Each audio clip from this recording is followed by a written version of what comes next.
We had a total change in our work camping situation, and we want to share that with you right now. While we were working in Florida, our manager came to us and asked if we would be interested in staying there for another year, basically through this coming winter.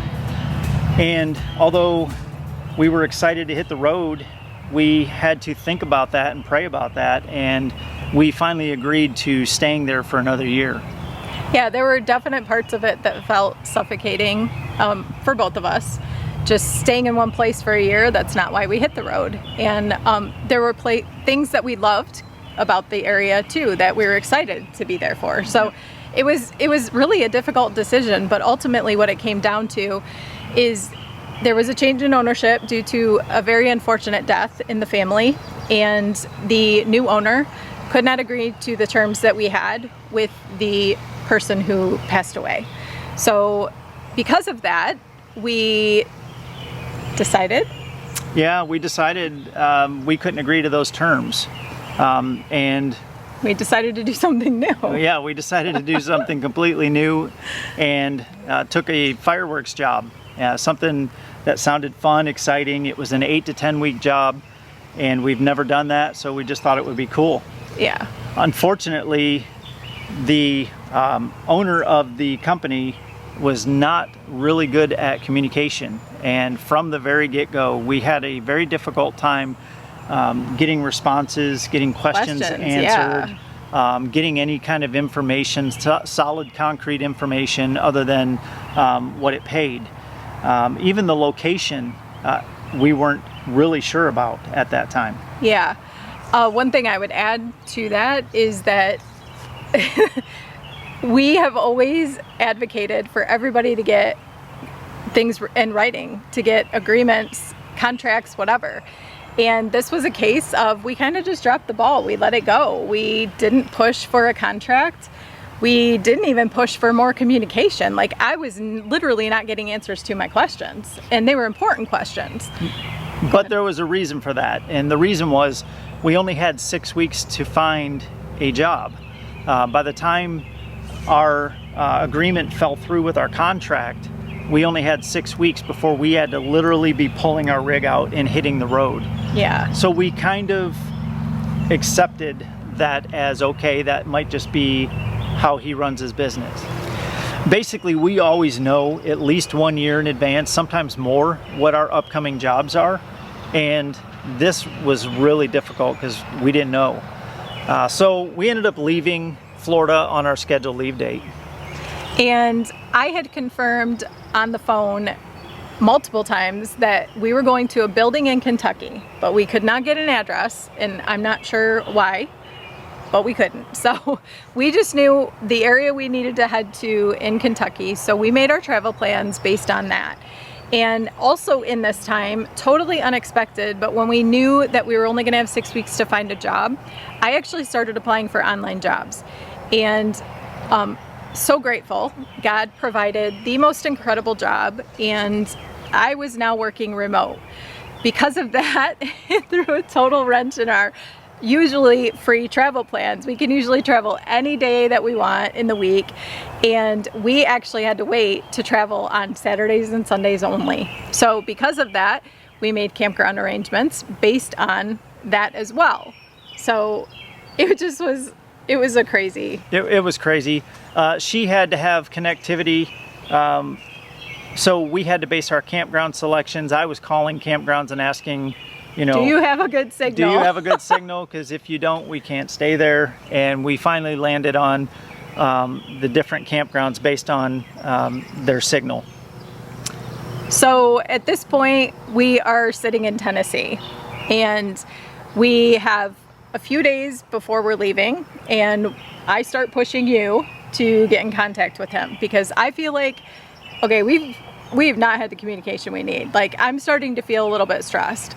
And so he decides to, I think you maybe started by texting, calling, I don't know. And he said he would call you back. Yeah, he said he would call me back. The next day he was tied up. The next day came and went. He never called back.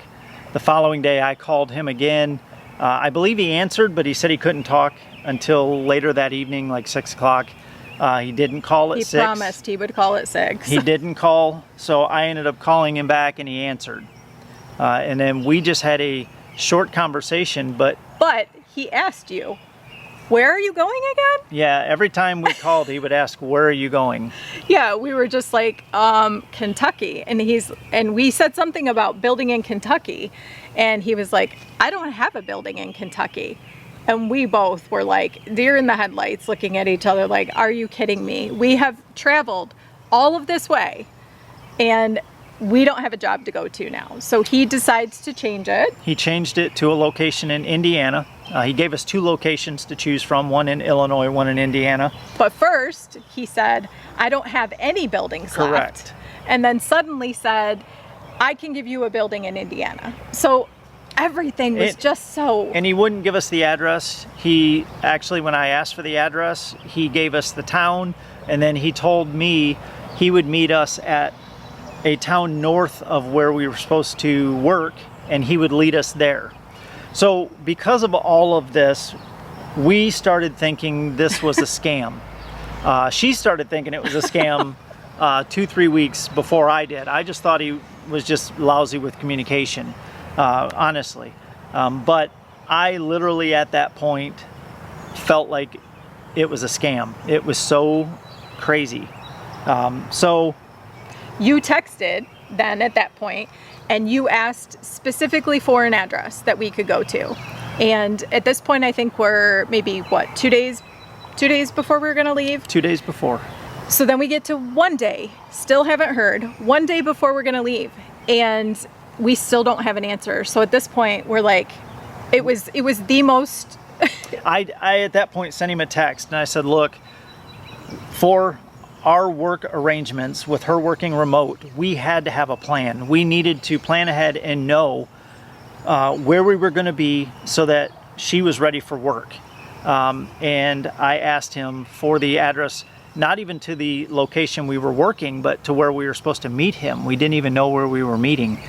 So the day before, we're sitting there and it was a day filled with just back and forth and so much unrest. I mean, that was like, I have not felt like that. So restless and so just, I don't know what's right to do. The bottom line is we didn't get a response. So at that point, we knew we had to make a decision. And we ended up just deciding, I think probably 5 o'clock that night, like it was really a rough day. And we just said, we're gonna go home. We need to go home. We need to regroup. We need to just figure out what in the world is going on. So that's what happened. We've received a lot of comments and messages asking us what happened with that work camping job, because we had done a few reels where we had 6 weeks to find a job and we were giving updates each day or every few days about that. And we just thank you guys for caring about that. It means a lot to us that you would even care. Lessons learned here for work camping in the future for us, I would say poor communication is a no-go from this point forward. And we will go back to getting everything in writing no matter what. Whether that's how they do business or not, we need to have it in writing because of what we have gone through with this situation. And I would say a lesson learned is always be ready for a wrench to be thrown into your plans. It's crazy though, because in the time that we've been on the road, we've never ever experienced this. No. So to even have that as a lesson learned this far in is kind of surprising to me. Yep. But it's a great lesson and hopefully we learned it for you. Well, we hope this video was helpful, and don't forget that you can find us on Facebook, Instagram, and TikTok, and never hesitate to drop us a comment below and ask us any questions or give us some feedback on your experiences. Now get out there and wander.